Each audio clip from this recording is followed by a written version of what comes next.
ఆయన నేను మొదటిసారి నిన్ననే అక్కడనే గద్దర్ విగ్రహం స్టాచ్యూ దగ్గర నేను లోపల విఐపి రూమ్లో కూర్చున్నా. ఆయన గద్దర్ మీటింగ్లో గ్యాలరీలోకి పోయి ఆయన ఫోటో గ్యాలరీ ఓపెన్ చేసి వస్తాను. అప్పుడు పోయి కలిసింది నేను. ఓకే. కలిసి I'm very happy that you are sitting in this position now. Because ఆయన కూడా ఎంత అవమానించారు. ఆయన రంగులేస్టోడు అంటాడు, పెయింటర్ అన్న కేటీఆర్. ఒక రంగులేస్టోడు, నేను ఇంజనీర్ను. తర్వాత అంటే నేను రంగులేసే వాళ్ళ కోసం ఎన్ని హక్కుల పోరాటం, రంగులేసేటోళ్ళు, ఇటుకలు ఎత్తేటోళ్ళు, ఇల్లు కట్టేటోళ్ళు, ఇట్లా అవమానించారు. ఆయన ఏదైనా అయి ఉండొచ్చు. ఒక రంగులేసేటోడు గద్దర్నేమో వీళ్ళ ఫాదర్ ఫుట్పాత్ అంటాడు. తర్వాత 3 గంటల వచ్చి అక్కడ ఆయన కూర్చుంటే మీ మొత్తం కుటుంబం అంతా కలిసిన ఇట్లాంటి పుస్తకం రాయగలరా?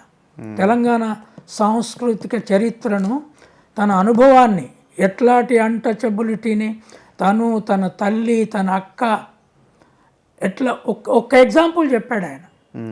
మా అక్కలు వచ్చినప్పుడు కొంచెం మంచి కుటుంబాల్లో బతికేది, అర్బన్ టౌన్లలో బతికేది. మా ఇంటికి వచ్చినప్పుడు మా నాయన మా అమ్మ కొన్ని పాలు తెచ్చి వాళ్ళకి టీ చేసి పోయాలంటే ఎవరింటికన్నా పోయి కొనాలి. ఆ పాలు మా అమ్మ పోయి అడిగినా, మా నాయన పోయి అడిగినా ఎవరు పోయారు. మా నాయన్ని అడిగితే ఒకరోజు అన్నాడు, అమ్మ నేను పోతే ఎవ్వరు పోయారమ్మా, మాలోడు మన ఇంటికి వస్తే పాలు ఎట్లా పోస్తావు అని గొడవ అవుతుంది. మీరు పోండి, మీరు ఎవరో తెలియదు కదా, చెంపట్టుకొని పోతే పైసలు తీసుకొని పోతే ఇస్తారంటే మా అక్కలు కొనుక్కొచ్చుకొని టీ చేసుకున్నాము అన్న ఆ గద్దరు నువ్వు పట్టుకొని ఇవాళ ఈ దేశానికే ఒక ఈ తెలంగాణ పునాదిల అంత సాహిత్య రూపంలో రాసిన గద్దర్ని ఫుట్పాత్ అంటే ఎందుకు పెట్టించిన? నేను 6 నెలలు కాకముందే భారతదేశంలో గాంధీకి విగ్రహాలు రాలే అంత పెద్దవి, చచ్చిపోయినాక. అంబేద్కర్కు రాలే, పూలేకి రాలే, గద్దర్కు మేము పెట్టినాం. ఎందుకు పెట్టినాం? ఆయన పార్టీతో తిరగలే నేను. కానీ ఈ దేశంలో ఉన్న మాలామాదిగ, సాకలి, మంగళ, కమ్మర్, కుమ్మరోళ్ళను మీరు చేసేంత ఇన్సల్ట్ ఆ గద్దర్ను కూడా చేశారు కనుక ఆయనను తెలంగాణ అడుగడుగున ఆయన చరిత్ర నిలబెట్టడానికి మేము ఒక ప్రయత్నం చేస్తున్నాం. అక్కడ కలుస్తాం, మళ్ళా కలుస్తాం. కానీ పదవులు అడుక్కోవడానికి నీ చుట్టూ తిరిగిన ప్రొఫెసర్లా కాదు. నేను ఒకసారి ఆ మీటింగ్లో మాట్లాడిన పద్ధతి ఏ ముఖ్యమంత్రికైనా లొంగి మాట్లాడినట్టుందేమో చూడండి.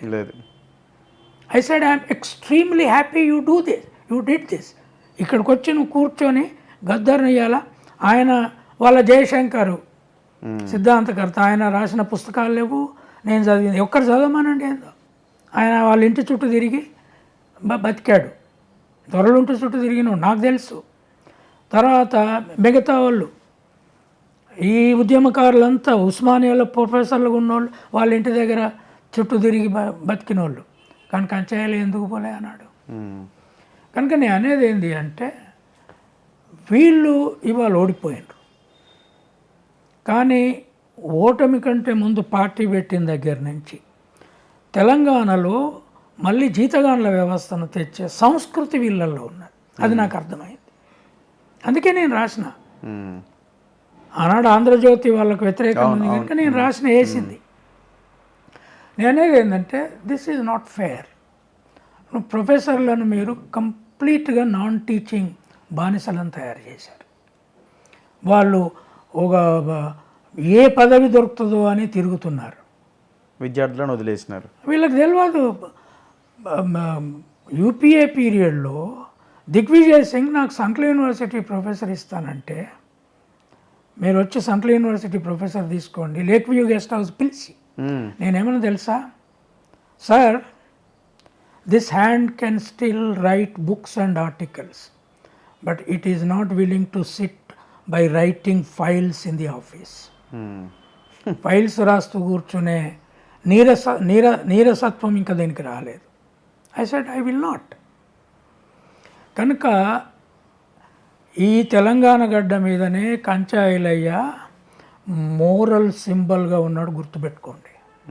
వార్నింగ్ అయినా ఇది డైరెక్ట్గా ఒకవేళ నేను ఇమ్మోరల్ అయితే తెలంగాణలో ఇమ్మొరాలిటీ మొరాలిటీకి, తర్వాత ఇంటలెక్చువాలిటీకి.